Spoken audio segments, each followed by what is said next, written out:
Welcome to today's webinar. My name is Alice Hogue and I'll be your instructor. Today what we're talking about is ethics, the Landman Code of Honor. And what my goal is for this presentation is for you to understand the rules and canons, the code of ethics that governs the conduct of professional landmen. Now, my understanding is from the AAPL that this is the most failed portion of the AAPL exams. And this begs the question, why is that? I don't really know the answer to that, but I can tell you that based on my experience in law school, the people in our class that started the Bible study in our class, who were really the most noble and the most kind people in our class, they were truly good people. A lot of them failed the ethics portion of the state bar examination. And the reason they failed it was not because they weren't good people, because they were really good people. The reason they failed it was because what they did was they tried to take the most conservative approach, and if there was any ambiguity, they would err on the side of not taking whatever the action was. And so as a result, people that did that failed it because you're being tested on not whether you're a good person, but on how well you know that code. So if you just select the answer that's the most conservative approach to do what's right, you're probably not going to be successful on the exam. Another way of looking at this is to say you're sort of being tested on what you can get away with, what is within the boundaries of the code itself, and what is outside the boundaries of the code. So and for example, just to prove the point that this isn't necessarily about being just a good person, a lot of the gotcha questions on the AAPL exams have to do with when you have to disclose something. That is not something that you're going to learn in Sunday school. So you have to understand the rules, the canons of ethics, to understand your obligations under the ethics portion of the exam. So with that background, let us look at the agenda for today. And what we have here is we've basically broken up the tenets of the AAPL Standards of Ethics, which is Article 16 of the bylaws of the AAPL. And we've broken it up into 5 categories. This is similar to what is in your text above the preamble, but they've basically divvied it out into 5 major components. Number 1 is fair and honest dealing with the public and with your employer. Number 2 is a fiduciary duty. The fiduciary duty of a landman means that you are to act in the best interest of your client, even if it means doing what's not in your own best interest. And that brings us to number 3, which is conflicts of interest. Because as a landman, you're going to run across situations where you'll have an option to either benefit yourself or benefit your client. In those cases, under the canon of ethics, you're required to act in your client's best interest. A lot of times when we're talking about conflicts of interest, we're also talking about the management of money, the management of finances. And so that's a big part of a conflict of interest. The 4th category is called moral turpitude. And it's sort of a broadly written bylaw, a broadly written section of it, because it's avoiding any act or conduct which causes disrespect for or lack of confidence in the member of a land professional. So they talk about actually being convicted of a crime. That's the major thing that we look at, especially any crime that's including fraud. But it's also kind of broadly worded about any conduct that might cause a discredit to the industry. So moral turpitude is another tenet of the canons of ethics. You can have all these wonderful qualities, and if you're not competent, you're not going to be a successful landman. You have to be competent to understand the work that you're doing. You have to take seriously your role as a fiduciary landman. You know, you can be a pillar of your community, the salt of the earth, but if you don't understand what you're doing as a landman, all these wonderful qualities that you have will be in vain. The ultimate goal here is integrity and competence. And without the combination of the two, you will be in violation of the code. Moreover, you will not be a good representation of what a landman does. And when we talk about ethics, we're talking about how we live and die. Often a person will reflect on what that means to live ethically by reflecting what they will feel on their deathbed. You've heard the expression, no one ever said on their deathbed, I wish I'd spent more time at work. But one of my favorite comedians is Will Rogers, and I think he said it best when he said, when I die, I want to die like my grandfather, who died peacefully in his sleep, not screaming like all the other passengers in his car. So we're talking about ethics, and this brings us to the focus of the AAPL Code of Ethics, which is on page 170. And so what we're wanting to do here is for people to become members of the AAPL so that they can elevate the credibility of landmen. I don't know if you're familiar with something that happened in Ohio. We sort of refer to it as Ohio Gate. But what happened there was a landowner found a document that seemed to be a cheat sheet for landmen. In the document, it called them field agents, kind of a cheat sheet for how a landman should go about evading questions, trying and tactics to get them to induce them to sign this oil and gas lease, including putting pressure on them and changing the subject when necessary. And those are the kind of things that cause discredit to the entire profession, because we want to avoid at all cost this name, this title of the sleazy landman. And what this document did was it kind of cast a bad shadow on landmen. And as a matter of fact, Jack Richards, who's the current president of the AAPL, told me that he had to actually go to Ohio and do damage control. So when we see situations like that, that's one of the main reasons we want people to join the AAPL. Because if you join the AAPL, you're subject to these canons of ethics.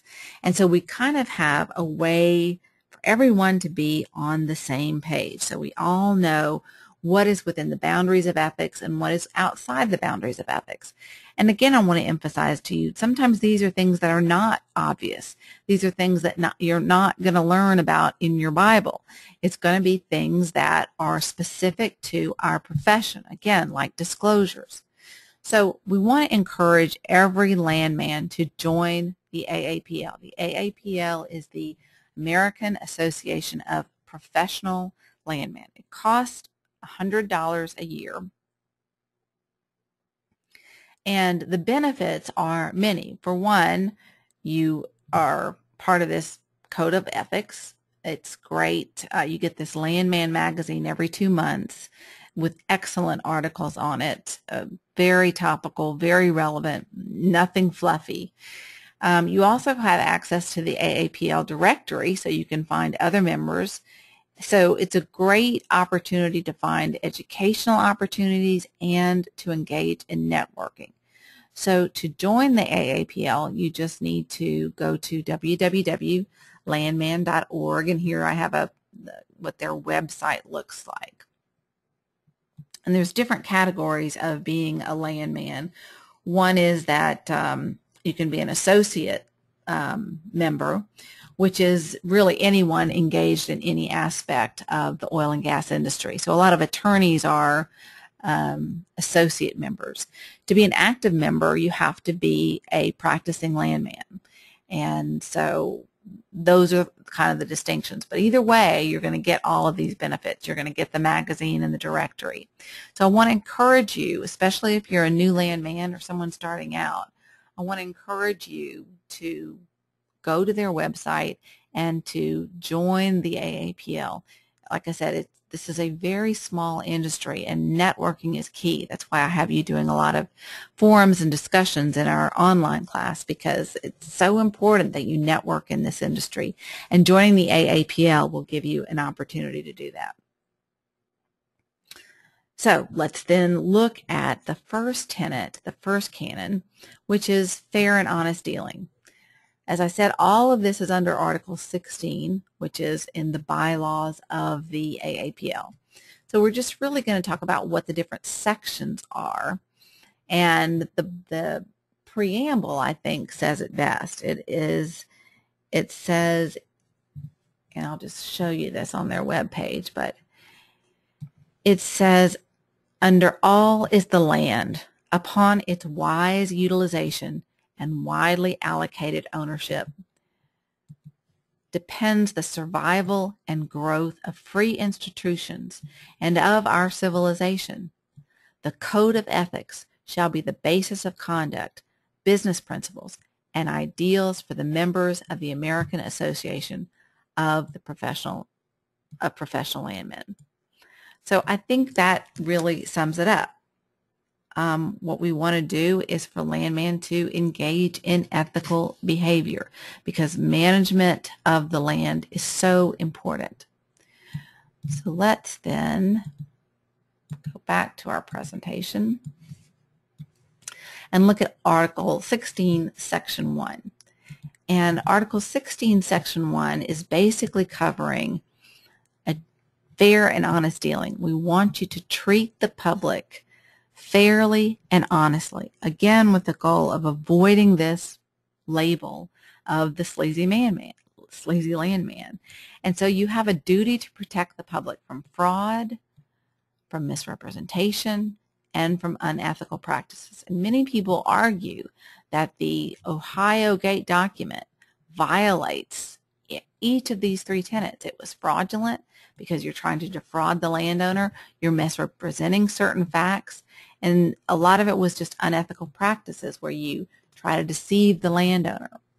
So if we look at that specific provision under Article 1, what it says is, in justice to those who place their interest in his care, a land professional shall be informed regarding the laws, proposed legislation, governmental regulations, public policies, and current market conditions. And it is the duty of the land professional then to protect the members of the public with whom he deals against fraud, misrepresentation, and unethical practices, and to eliminate practices that could be damaging to the public or bring discredit to the industry. So that's the guiding principle of fair and honest dealing. So we want to eliminate practices that harm the public or that may discredit our industry.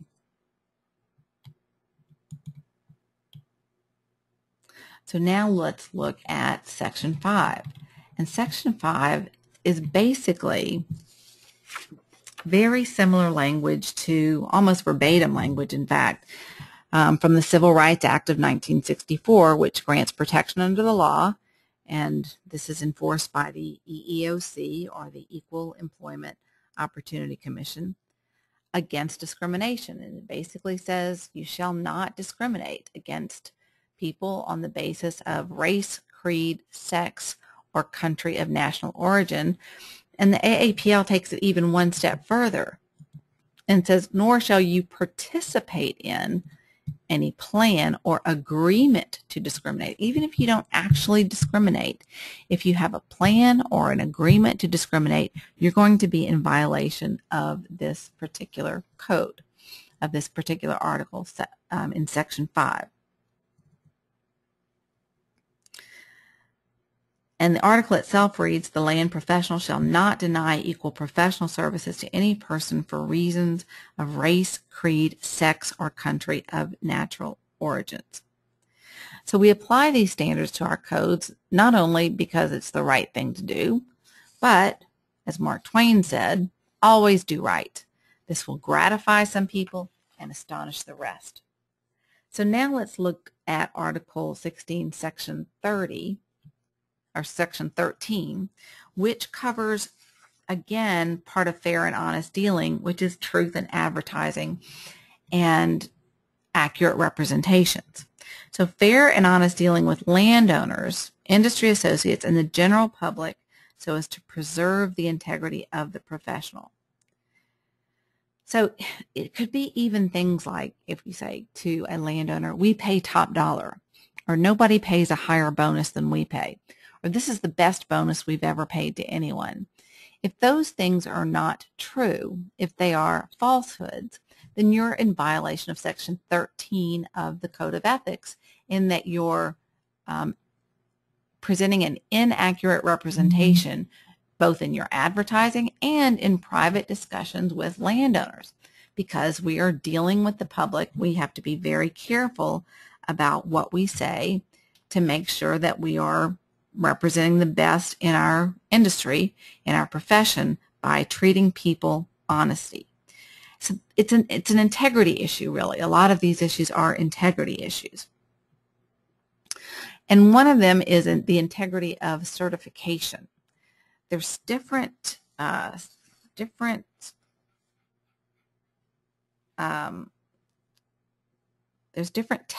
and certifications that you can acquire in the AAPL. Level 1 is the RL certificate, and that stands for a registered landman. A registered landman has to be an active member of the AAPL, so they have to be working as a landman. They have to be sponsored by a CPL or RPL, and they have to pass this AAPL take-home exam.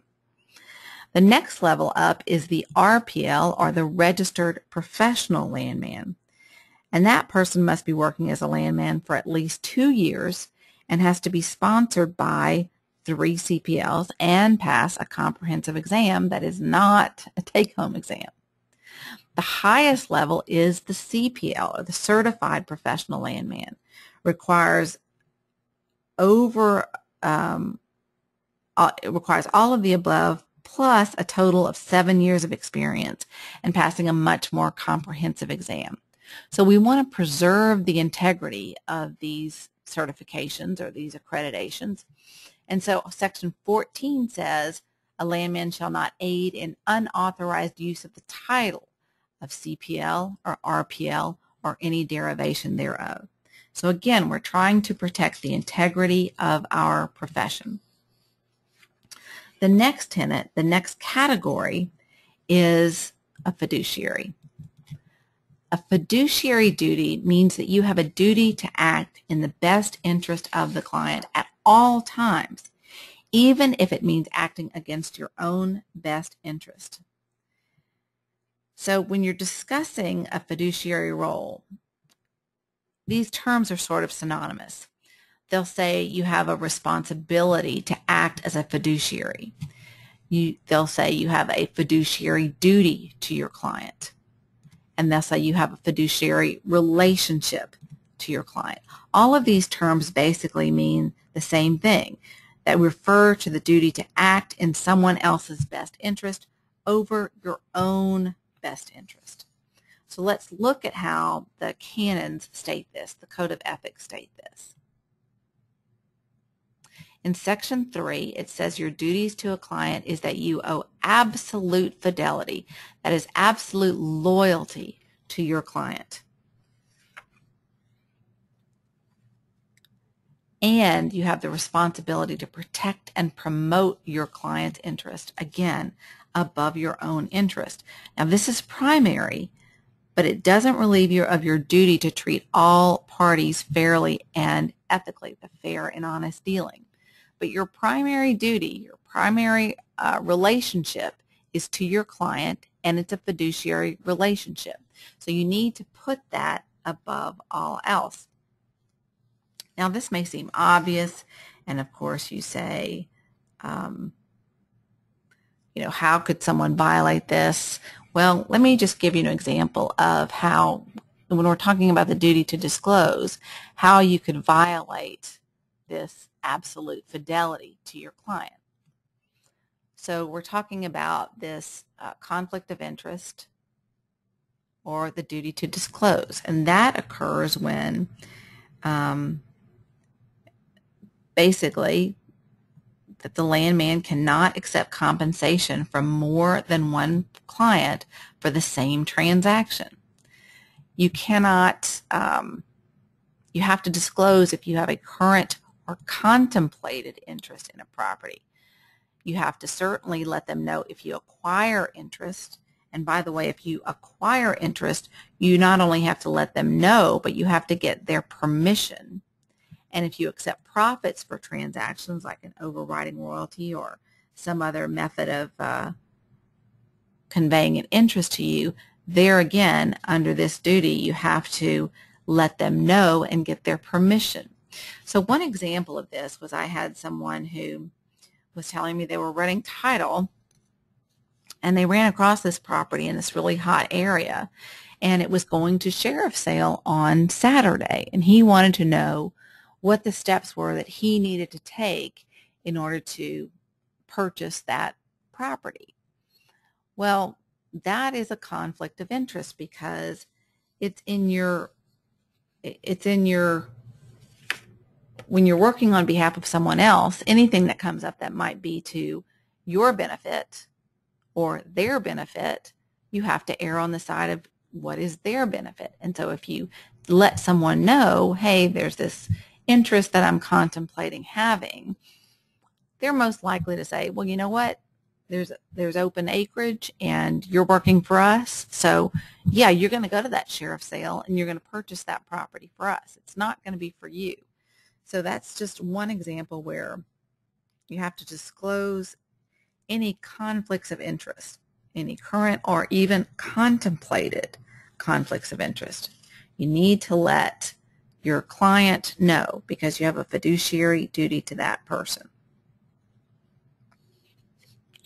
Also, if you are leasing in an area where you already own property, you also have to let your employer know that because, again, there's a conflict of interest. If you act in your own best interest, you're going to give yourself the highest bonus that you possibly can and the highest royalty payment that you possibly can. So you have to disclose to the landowner, or I'm sorry, to the employer, that you actually own property here, and they'll get someone else to negotiate that lease with you. But that's just another example of a situation where you have to disclose whether there's a conflict of interest or not. So I think Mark Twain said it best when he said, buy land, they're not making it anymore. But just remember, if you buy land, you have to get your client's consent, your client's permission. You can't just let them know about it. You have to actually disclose that information to them. Mark Twain also said, go to heaven for the climate and hell for the company. I just love that one. And then he said, few things are harder to put up with than the annoyance of a good example. So that's what I want you all to be. I want you to be an annoyingly good example to the other landmen in the profession, and especially the new landman coming in. All right. Next, when we talk about a fiduciary duty, we're talking about management of funds. This could also be conflict of interest. But what we're talking about is whenever you're dealing with funds of the client, you have to have a proper accounting to that client, and you have to have their approval of the client regarding the way that you administer it. We have something similar in the legal field in that if we have a client's money, that has to be in a separate account for the client. That money cannot be commingled in the attorney's own private bank account. There has to be a separate accounting, and a lot of attorneys are disbarred for this very reason because they'll commingle the funds. Well, it's not that strict as a landman, but you do have to properly account for it. You do have to say, this is where the money came in, and this is how the money went out. And it's usually for things like bonus expenses, fee advances, and similar funds like that. And the actual article reads, The land professional shall assure that monies coming into his possession in trust for other persons, such as escrows, advances for expenses, fee advances, and other like items, are properly accounted and administered in a manner approved by his client or employer. So now we're looking at conflict of interest, business activity in conflict with a client's interest. And the actual article reads, the land professional shall avoid business activity which may conflict with the interest of his employer or client or result in the unauthorized disclosure or misuse of confidential information. So let's see that you know that there is a hot area going out there and your employer has told you or your client has told you go out and lease all the land that you can up there. And you have an opportunity to go out and purchase those lands or have a buddy purchase those lands, and then the company would then be negotiating with your buddy, and then you could split the profits. Well, that is a conflict of interest. If the company tells you to go out and lease acreage, you can't then go out and lease it and have that company then negotiate with you so that you would assign the interest to the company. That is a conflict of interest. So any business activity that could result in, and the other side of it is that you have to protect your client. So people will say, is this the highest bonus that you've paid in the area, or what's the highest bonus that's been paid in the area? Because of your fiduciary duty, you cannot disclose certain confidential information about your client. A lot of times this even includes that you can't disclose who your client is, because a lot of large companies will hire brokers, independent field landmen, to go out and negotiate the oil and gas leases because they want to keep the bonus amount down. And if they know that ExxonMobil is out there, people are going to expect more money than if there's just a local broker that's out there. So you cannot disclose any unauthorized information about your client. That's just an example of a conflict of interest. Also, you can't acquire an interest in a JOA if you know there's going to be a well drilled and there's property that's for sale and you purchase it. That way you'll get an interest in the property, and then you'll be a part of the joint operating agreement. That is a conflict of interest. You are acting against your own employer's best interest and placing your own personal interest above theirs. That's a conflict of interest. That's a violation of the Code of Ethics. The next one is broadly worded. It is moral turpitude. And what it says is that the landman cannot aid in the that they have to aid in the monitoring of unethical activity, that is, of himself or of others. So he's got to watch himself to make sure he's not violating any of these principles of the AAPL canon of ethics, but he also needs to watch out for other landmen in the profession, his fellow landmen, members of the AAPL. That is a high duty that we are placing on our landmen. But the reason we want to do that is because we want each landman to be on their own toes, and they need to know that others are watching them, because all it takes is one bad apple to spoil the whole bunch.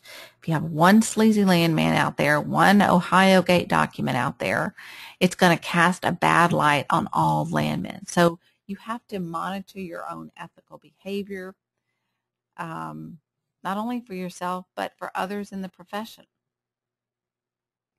Not only that, if a landman is charged with unethical behavior and you're aware of those facts, you have a duty to provide the relevant facts and the data to the AAPL governing board. So it's, again, a higher duty because you have to actually testify against a fellow landman if you are aware of facts that are in violation of the canons of ethics, of moral turpitude, or any of the other canons. You have to not only make the board aware of that, but you have to testify and provide any facts and data that the AAPL requires. Again, when we're talking about moral turpitude, I think of Yogi Berra, who said the towels were so thick in that hotel that I could hardly close my suitcase. So now let's go on to Section 15. And what Section 15 says is that your membership will be in jeopardy if you are convicted of a felony or otherwise. Well, let me read it to you. I think it's very well written. This is Section 15, and it says the land professional shall not participate in conduct which causes him to be convicted, adjudged, or otherwise recorded as guilty by any court of competent jurisdiction of any felony, any offense involving fraud as an essential element, or any other serious crime. So what we're talking about is conviction of a felony, conviction of any crime involving fraud, and conviction of other serious crimes. It doesn't necessarily have to be a felony.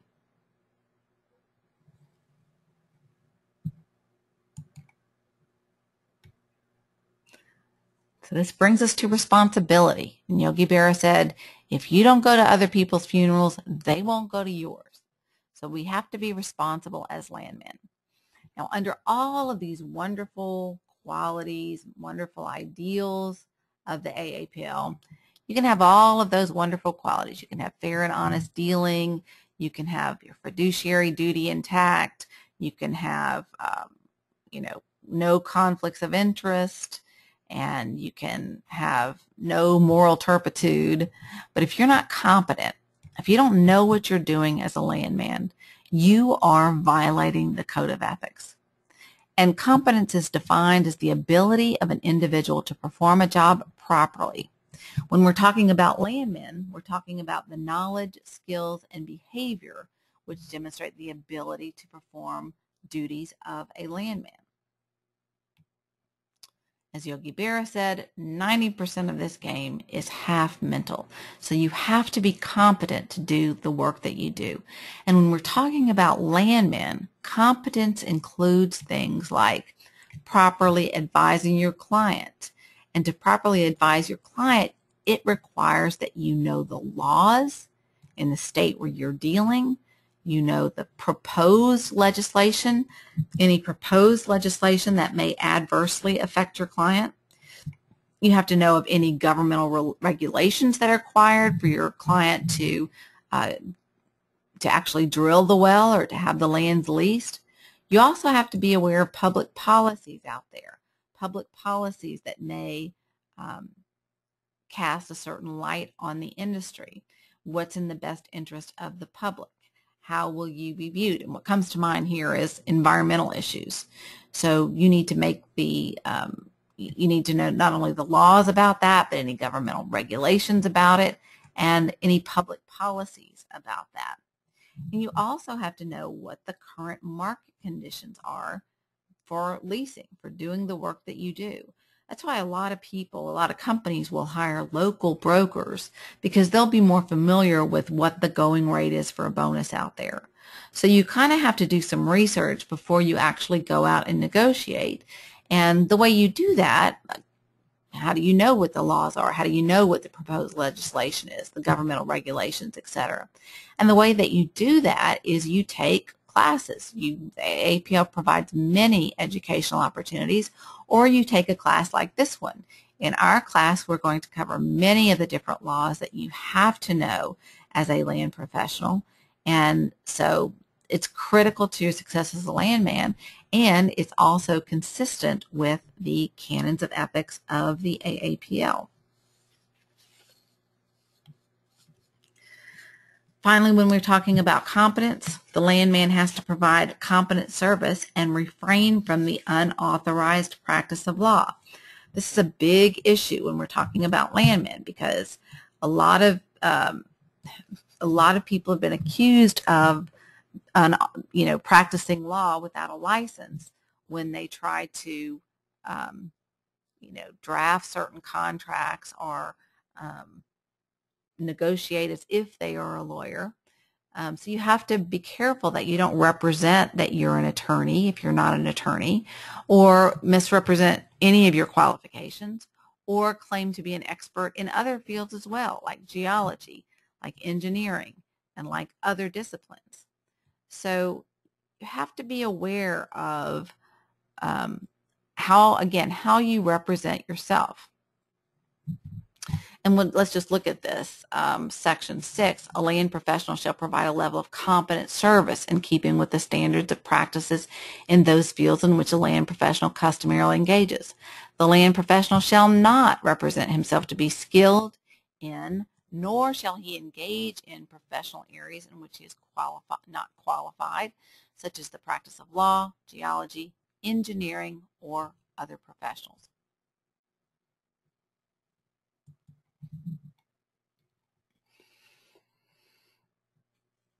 Okay, and I don't think I told you this in the beginning, but this is on the website as an URL, or you can just click on that link, and that's what I'm reading from over here.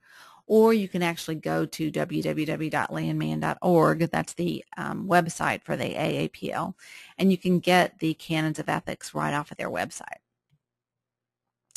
In conclusion, quoting Will Rogers, this is what he said about being good at what you do.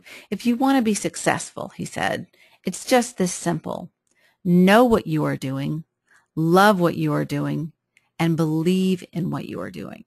And if you do those three things, you will be a successful landman. So as a final note, Yogi Berra said, you give 100% in the first half of the game, and if that isn't enough, in the second half, you give what's left. So let's look at what we talked about. We basically gave you the definition.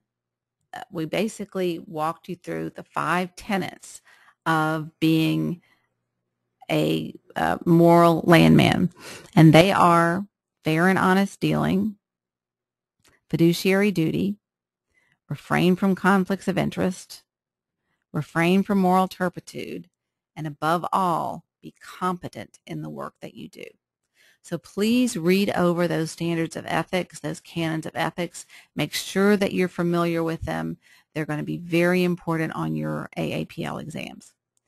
That concludes this presentation, and I look forward to seeing you in the next one.